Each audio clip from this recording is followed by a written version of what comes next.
오늘 주시는 하나님의 말씀은 시편 45편입니다. 할렐루야.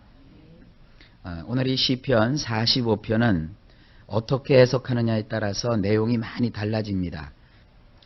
보통 영어권에서는 이 시편 45편을 왕의 결혼의 노래라고 표현하고 있습니다.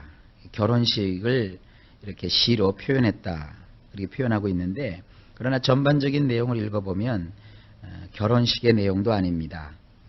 가장 좋은 것은 성경 원문이 주는 교훈을 받는 겁니다. 성경 원문에 이렇게 소개가 되어 있습니다. 고라 자손의 마스길. 이제 여러분 많이 들으셨죠? 마스길이라고 하는 것은 교훈을 담은 시라는 뜻이고, 거기 옆에 사랑의 노래라는 말이 나옵니다. 이게 핵심입니다. 사랑의 노래. 영장으로 소사님에 맞춘 것. 이 소사님이라고 하는 것은 꽃의 이름이에요. 특별히 백합화를 뜻합니다. 백합화 꽃의 어떤 운율에 맞춰서 부르는 이 아름다운 사랑의 노래입니다. 교회가 이 사랑을 논할 때 그것은 우리의 신랑 되신 예수님과 신부가 되는 처녀 교회의 이 아름다운 사랑을 말합니다. 아가서에는 예수님이 우리의 신랑이 되시고 또 예수님이 그 핏값으로 사신 교회가 그의 신부가 된다는 것을 아름답게 묘사하고 있고요. 또 신약 성경에 와서 보면 하나님께서 사도 바울을 통해서 예수 그리스도는 우리의 신랑이라고 했고 우리는 그분의 신부라고 하는 것입니다. 장차 요한계시록에 보게 되면 어린 양의 혼인잔치라는 것이 나와요. 그 시점을 놓고 여러 그 신학자들의 말이 다르지만 분명한 것은 지상의 교회와 또 예수 그리스도께서 결혼을 한다는 것이죠. 그러니까 지상의 교회는 그러므로 교회가 여럿이 있다고 해서 여러 신부가 아닙니다. 온 지구 땅에 과거, 현재 그리고 앞으로 있게 될 모든 시대, 모든 그리스도인들은 다 한 가지로 그리스도의 신부가 되는 거예요. 그래서 그 그리스도의 신부인 교회와 그리고 예수 그리스도가 만나서 결혼을 하게 되는 이런 아주 멋지고 놀라운 장면이 성경에 나와 있습니다. 장차 있게 될 예수 그리스도의 이 혼인 예식을 내다볼 수 있는 것이고, 이 시편 45편에서는 그러면 미래에 있을 일만 있는 것이냐? 아니죠. 오늘날 예수 그리스도를 자기의 구세주와 주님으로 영접하고 하나님의 자녀가 된 사람이 일상생활에서 예수님을 사랑함으로 누리게 되는 이런 엄청난 축복과 아름다움과 멋스러움이 오늘 이 시편 45편에 표현되어 있습니다. 그리고 오늘 이 본문을 원문과 비교를 해보니까 우리 성경의 내용과 원문의 내용이 상당히 많이 달라요. 그래서 오늘은 제가 원문에 있는 내용들을 쭉 한번 읽어드리도록 하겠습니다. 자, 1절입니다. 내 마음에서 좋은 말이 넘쳐 왕에 대하여 지은 것을 말하리니 내 혀는 필객의 붓과 같도다. 여기서 이 왕이라고 하는 존재는 우리 예수님을 뜻한다고 보시면 됩니다. 원문에 보면 나의 마음이 감동을 받아 내가 왕에 대하여 지은 좋은 것을 말하여 이르리라. 나의 혀는 능숙한 작가의 연필과 같도다. 그러니까 나의 혀가 능숙한 작가의 혀와 같으니까 이제부터 그 예수님에 대해서 아주 좋은 얘기를 쓰겠다는 것이죠. 여러분, 우리의 혀가 능숙한 작가의 연필과 같은 때가 언제입니까? 기도할 때. 또 우리가 하나님을 찬양할 때. 우린 그런 아름다운 마음을 담아서 우리의 왕이신 예수님을 높이고 우리가 그 예수님에 대한 좋은 것을 말할 수 있는 것입니다. 2절에 왕은 인생보다 아름다워 은혜를 입술에 머금음으로 그러므로 하나님이 왕에게 영영이 복을 주시도다. 이 원문엔 이렇게 되어 있어요. 당신의 아름다움은 사람의 아들들 가운데 가장 으뜸이시며 당신의 입술들에는 은혜가 철철 넘치나이다. 그러기에 엘로힘께서 당신을 영원토록 복주시나이다. 우리가 섬기는 우리의 왕이신 예수님은 가장 으뜸이신 분이시고 항상 예수님의 그 입술에는 은혜의 말이 철철철철철철 넘치는 거예요. 그 다음에 3절에 능한 자여 칼을 허리에 차고 왕의 영화와 위엄을 입으소서. 원문을 보면 당신의 칼을 당신의 허리에 차소서. 용맹한 용사시여 당신에게는 위엄과 영광이 있나이다.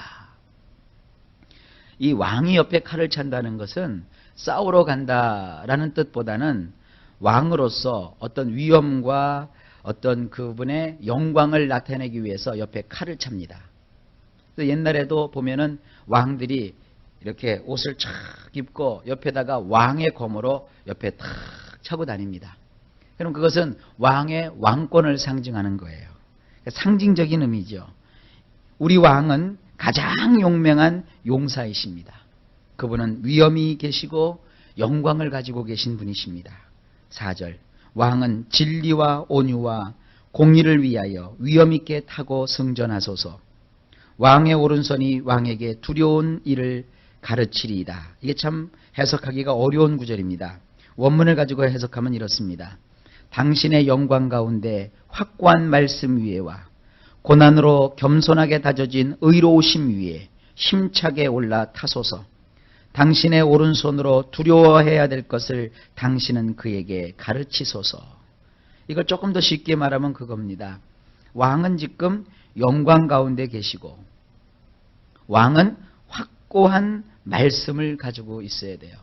무슨 얘기냐면 왕이 이 말 저 말 하면 안 된다는 것이죠. 왕은 한 말을 그대로 이루어야 되고 왕의 그 한 말은 한마디도 땅에 떨어져서는 안 돼요. 왕이 내뱉은 말은 그대로 다 이루어져야 됩니다. 그리고 왕은 보통 왕이 아니에요. 왕실에서 아주 귀하게 태어나서 아무런 고난도 없이 그렇게 성장하신 분이 아니라 많은 고난을 겪음으로 겸손하게 되어서 탄탄하게 다져진 아주 의로우신 분입니다. 그래서 그 왕은 그 의로움과 확실한 말씀을 가지고 온 세상을 다스리시는 거예요. 그리고 하나님께서 그 왕의 오른손을 강하게 하셔서 그 왕은 마땅히 두려워해야 될 것들을 하나님께 배우셨어요. 그래서 하나님께 그 두려워해야 될 것이 무엇인지 정말 이런 왕이 있다면 우리가 따르지 않을 이유가 없죠. 왕은 그 한 말을 다 이루고 그리고 고난을 겪은 분이기 때문에 가난한 백성, 연약한 백성들의 사정을 다 헤아려 아시고 그분은 공평과 정의의 왕이시기 때문에 누구도 억울하게 하지 아니하시고 그리고 그분은 아주 무엇이 인생 가운데 정말 필요한 것이고 마땅히 하나님을 어떻게 경외하고 두려워해야 될지를 아는 분이기 때문에 그 왕은 실수가 없어요. 그런 왕이 다스리는 나라 얼마나 행복하고 편안하겠습니까? 그 왕을 이길 대적이 없어요. 그 왕이 나아가면 싸우는 싸움마다 다 이겨요. 그 왕이 돌보면 그 백성들은 행복해요. 어떤 한 사람도 나는 차별을 받았어, 나는 불이익을 받았어, 나는 참 이 나라에 사는 것이 괴로워, 그런 사람들이 없어요. 야, 이렇게 좋은 왕이 우리를 다스리시니 얼마나 행복하고 기쁠까. 그런 왕이세요. 그러니까 우리의 예수님이 바로 그러신 분이에요. 우리 예수님은요, 부자에게도 가난한 사람에게도 힘을 가진 사람에게도 나약한 사람에게도 항상 필요한 분이시고 모든 사람들에게 만족을 주시는 위대하신 왕이십니다. 그 예수님이 우리의 주님이십니다. 5절에 왕의 살이 날카로워 왕의 원수의 염통을 뚫으니 만민이 왕의 앞에 엎드러지는도다. 원문을 보면 이렇습니다. 당신의 화살들은 날카로워 왕의 원수들의 심장에 박히나이다. 이에 백성들이 당신 아래 납작 엎드리나이다. 조금 전에 제가 말씀드렸죠. 이 왕과 겨루어서 이길 원수가 하나도 없어요. 왕은 화살을 가지고 화살로서 온 적군을 물리친다고요. 그 다음에 6절입니다. 하나님이여 주의 보좌가 영영하며 주의 나라의 홀은 공평한 홀이니이다. 원문은 이렇게 되어 있습니다. 엘로힘이시여 당신의 보좌는 영원 무궁하나이다. 당신의 왕국을 통치하는 왕권은 의로운 왕권이니이다. 왕은 왕좌에 올라서 스스로 나는 왕이로소이다 그런 분이 아니에요. 왕은 일단 왕좌에 오르면 그 왕좌는 영원하고 무궁해요. 그 왕위는 바뀌지 않습니다. 그리고 그분이 통치하는 왕권은 의로운 왕권이라고 했어요. 그러니까 불의한 것이 하나도 없고 불이익이 하나도 없고 죄인은 그 앞에 서지 못하고 의로운 마음을 가진 사람들은 그 왕의 통치를 받고 모두가 기뻐하게 되어 있어요. 7절에 왕이 정의를 사랑하고 악을 미워하시니 그러므로 하나님 곧 왕의 하나님이 즐거움의 기름으로 왕에게 부어 왕의 동료보다 승하게 하셨나이다. 이것도 참 어려운 말씀인데 원문을 보면 이렇게 되어 있습니다. 당신은 의를 사랑하시고 당신은 악을 미워하시나이다. 그러므로 당신의 엘로힘이신 엘로힘께서 당신에게 크게 즐거워하심으로 기름을 부으셔서 당신의 동료보다 뛰어나게 하셨나이다. 이 기름을 부었다는 것은 뭐냐면 왕을 세울 때 올리브유를 가져다가 머리부터 이렇게 부었거든요. 지금 왕 위에 오르시는 거예요. 어떻게 해서 왕 위에 오르셨느냐? 당신은 의를 사랑하시고 당신은 악을 미워하시기 때문에 엘로힘 하나님께서 당신을 크게 즐거워하심으로 기름을 병에 담으셔서 당신의 동료보다도 뛰어나게 그 기름을 부으셔서 당신을 왕으로 삼으셨다는 거예요. 그렇죠. 우리 예수님은 이 땅에 오셔서 의를 사랑하셨죠. 그리고 악을 미워하셨죠. 주님은 이 땅에 오셔서 가난한 자, 병든 자, 고난받는 자, 억압받은 자, 고통에 눌린 자들을 다 품에 품어주셨죠. 배고픈 사람에게 먹을 것을 주셨죠. 뿐만 아니죠. 죄에 빠져있는 우리를 살리시기 위해서 자기 자신이 온 백성을 대신하여 죄를 한 몸에 받으시고 그리고 죽임을 당하셨잖아요. 세상의 지도자들은 자기는 다 잘났다고 그러잖아요. 나는 다 잘났다. 백성들은 다 잘못됐다. 그런데 하나님은 다르잖아요. 백성이 잘못했을 때 그 백성을 대신 자기가 짊어지시고 그 백성을 건져내시려고. 여러분, 이런 왕은 세상에서는 눈 씻고 찾아볼래야 찾아볼 수가 없어요. 우리 예수님은 우리의 왕이십니다. 그 예수님이 오늘도 우리와 함께 하십니다. 8절에 왕의 모든 옷은 모략과 침향과 육개의 향기가 있으며 상아궁에서 나오는 현악은 왕을 즐겁게 하도다. 모략과 알로에와 계피가 당신의 모든 의복들에 있나이다. 상아궁에서 나오는 하프 소리는 당신을 즐겁게 하나이다. 왕이 입은 옷에는 이 모략, 알로에, 계피, 이것은 아름다운 향을 내는 어떤 향료의 일종이기도 합니다. 그러니까 그 왕이 입은 옷에서 아주 향기로운 향기가 나는 것이죠. 그리고 왕이 계신 그 상하궁에서는 아주 아름다운 음악 소리가 넘쳐나고 또 그것을 왕은 즐거워하시잖아요. 얼마나 평화로운 분위기입니까? 왕궁의 평화. 그 다음에 9절입니다. 왕의 귀비 중에는 열왕의 딸이 있으며 왕후는 오빌의 금으로 꾸미고 왕의 우편에 서도다. 왕들의 공주들이 당신의 귀비들 가운데 있나이다. 이 귀비라고 하는 것은 쉽게 얘기하면 후궁들이에요. 옛날에는 왕권을 상징하기 위해서 왕이 후궁들을 많이 들였죠. 근데 그 후궁들은 누구냐면 전략상 다른 나라, 다른 민족의 공주들을 후궁으로 들이는 거예요. 지금 그런 것을 뜻하는 겁니다. 이건 무슨 뜻을 가지고 있느냐면 왕의 나라가 그만큼 확장된다는 거예요. 온 세상에 왕의 통치권이 미친다는 거예요.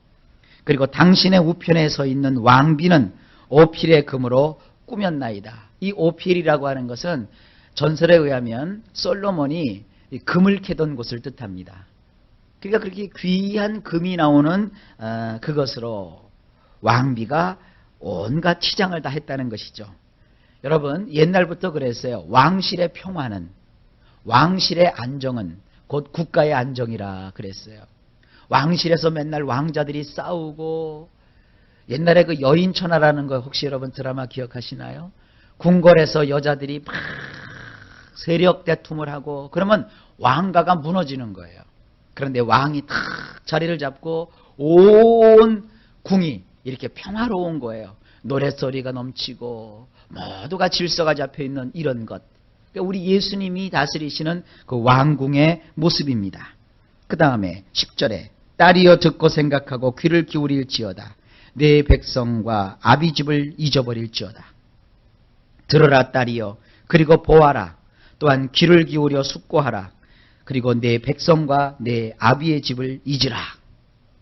이거 굉장히 중요한 얘기입니다. 자, 다른 나라, 이방 나라에 있다가 이 왕의 나라로 왔어요. 그러면 자기가 나온 그 백성과 자기가 나온 아비집을 잊으라는 거예요. 여러분, 우리는 누굽니까? 이 세상 나라에 있다가 하나님의 부르심을 받고 우리는 예수님의 신부로 예수님께로 온 자들이잖아요. 그럼 우리는 이 세상과 이 아비집을 잊어야 돼요. 여러분, 만약에 여러분들이 시집을 갔는데 친정집에서보다 시댁에서 사는 것이 너무 좋아요. 친정집에서 그렇게 고난과 고통과 서러운 밥을 먹고 살았는데 시집을 왔더니 말이에요. 시어머니, 시아버지도 뭐 친정아버지, 친정어머니보다 더 잘해주시고요. 남편도 더 잘해주고요. 뭐 하나 부러울 것이 없어요.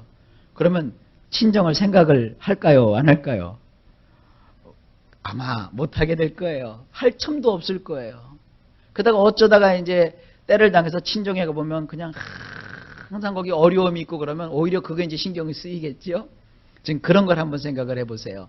이 좋은 예화는 아니지만 지금 이방 그 험한 데서 있던 자가 이제 진정한 왕의 집으로 들어왔기 때문에 그 이전 것을 이제는 다 잊어버리게 되었다는 거예요. 믿음이 똑같은 거예요. 이 세상이 우리의 집이 아닙니다. 이제 이 세상이 우리의 뭐 친정집이 아니에요. 사실은 이건 잊어버려야 되고 떠나야 될 집이에요. 아브라함이 그랬잖아요. 내 본토 친척 아비집을 떠나라 그랬잖아요. 그래서 우리는 예수님의 왕궁에 들어와서 이제는 하나님과 더불어 예수님과 더불어 영원토록 살아가는 자인 것을 잊지 마시길 바랍니다. 11절에 그리하면 왕이 너의 아름다움을 사모하실지라 저는 너의 주시니 너는 저를 경배할지어다. 잊으면 그 왕이 너의 아름다움을 사모하느니라. 진실로 그분은 내 주인이시니라. 그분이라는 말이 원문에 또 나와요. 이 후라는 말 이제 익숙하시죠? 그분, 우리에게 보내주시겠다고 하는 그 왕, 그분이 바로 내 주인이시다. 그에게 꿇어 절할지어다. 그러니까 여기서도 왕이 누구시냐? 바로 그분, 예수님이라는 것이죠. 12절에 두로의 딸이 예물을 드리고 백성 중 부한 자도 내 은혜를 구하리로다. 두로의 딸이 선물을 가지고 당신에게 올 것이며 부유한 백성들이 탄원하게 될 것이니이다. 그러니까 이게 뭐냐 하면 두로라고 하는 것은 그 당시에 굉장히 무역이 성한 곳입니다. 근데 그 무역이 성한 곳에서 사람들이 선물을 가지고 당신에게 올 것이고 또 부유한 백성들이 당신 앞에서 탄원을 하게 될 것이다. 잘 봐달라고 할 것이다. 이런 뜻이고요. 13절에 왕의 딸이 궁중에서 모든 영화를 누리니 그 옷은 금으로 수놓았도다. 모든 부유함이 궁중에 있는 왕의 딸에게 있으며 그녀의 옷은 금줄로 수를 놓았도다. 14절 수놓은 옷을 입은 저가 왕께로 인도함을 받으며 시종하는 동무 처녀들도 왕께로 이끌려 갈 것이니라. 알록달록한 옷을 입은 그녀가 왕에게로 이끌려 가도다. 그녀의 동료 처녀들이 그녀를 뒤따르며 그녀가 당신께로 나아가나이다. 15절 저희가 기쁨과 즐거움으로 인도함을 받고 왕궁에 들어가리로다. 그들은 기쁨과 즐거움으로 이끌림을 받으며 그들은 왕의 궁궐로 들어가는도다. 자, 여기에 알록달록한 옷을 입고 아주 금으로 수놓은 자가 지금 왕에게 가죠. 이게 누구예요? 우리예요. 우리. 금보다도 더 귀한 믿음으로 우리가 장식을 하고 그리고 기쁨과 즐거움으로 천사의 손에 이끌려서 우리가 왕 앞에 나가는 거예요.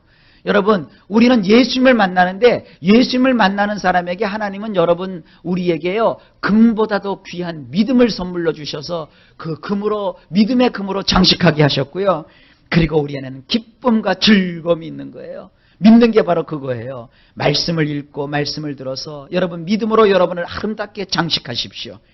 그리고 찬송을 통하여 기쁨과 즐거움으로 왕이신 예수님의 궁궐에 들어가십시오. 오늘도 여러분 삶 속에 찬송이 넘치길 바랍니다. 믿음은 들음에서 난다고 그랬고 들음은 그리스도의 말씀으로 말미암는다고 그랬습니다. 그리스도의 말씀을 읽고 그리스도의 말씀을 들음으로 여러분이 믿음으로 여러분을 장식하십시오. 그러면 하나님의 존전에 나갈 때 기쁨이 충만하게 될 거예요. 그 다음에 16절 왕의 아들들이 왕의 열조를 계승할 것이라. 왕이 저희로 온 세계의 군왕을 삼으리로다. 당신의 조상들을 당신의 아들들이 계승하며 당신이 그들을 온 땅의 제후들로 세우시나이다. 이거는요, 하나님 앞에 나온 우리들을 하나님께서 이렇게 놀랍도록 세우신다는 거예요. 여러분 그거 혹시 들으셨나요?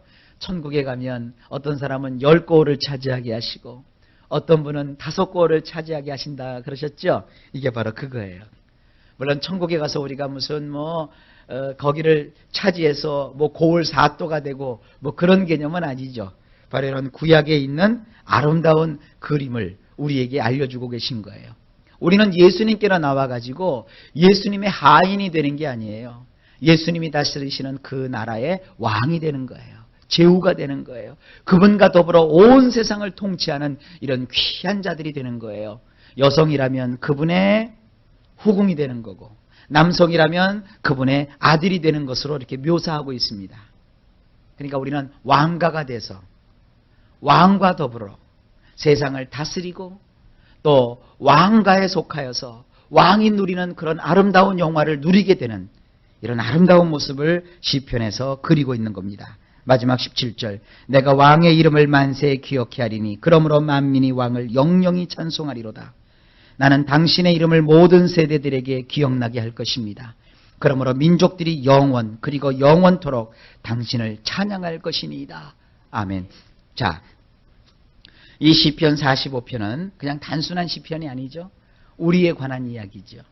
우리는 왕자요, 우리는 공주와 같은 존재고 우리는 이방 나라에 있다가 택함을 받아서 왕의 후궁으로 들어가는 자와 같은 자이고 우리는 또 왕이 낳은 아들과 같은 자들이고 이렇게 복합적으로 여러 가지 모습이 여기에 서려 있고 어려 있어요. 우리를 이렇게 귀한 신분으로 만들어주신 우리의 왕, 우리를 이렇게 높은 신분으로 만들어주시는 이런 놀라우신 왕, 그분의 이름이 바로 예수 그리스도이세요. 그리스도와 함께 살면, 그리스도와 함께 동행하면 우리는 이렇게 왕 같은 신분을 가지게 되는 것입니다. 여러분, 우리는 왕의 후예요, 왕의 아들이요, 왕의 딸이요, 장차 왕이신 예수님과 함께 결혼하게 될 왕의 신부입니다. 그러니까 걱정하지 마시고 근심하지 마시고 우리의 이 놀랍고 고귀한 신분의 품위를 가지고 오늘도 하나님 앞에 기도하고 하나님께 매달리고 이 예수님을 사랑하는 복된 자들이 되시기를 주의 이름으로 축원합니다. 아름다운 일이, 축복의 일이, 승전하는 일이 여러분에게 넘치게 임하기를 예수님의 이름으로 축원합니다.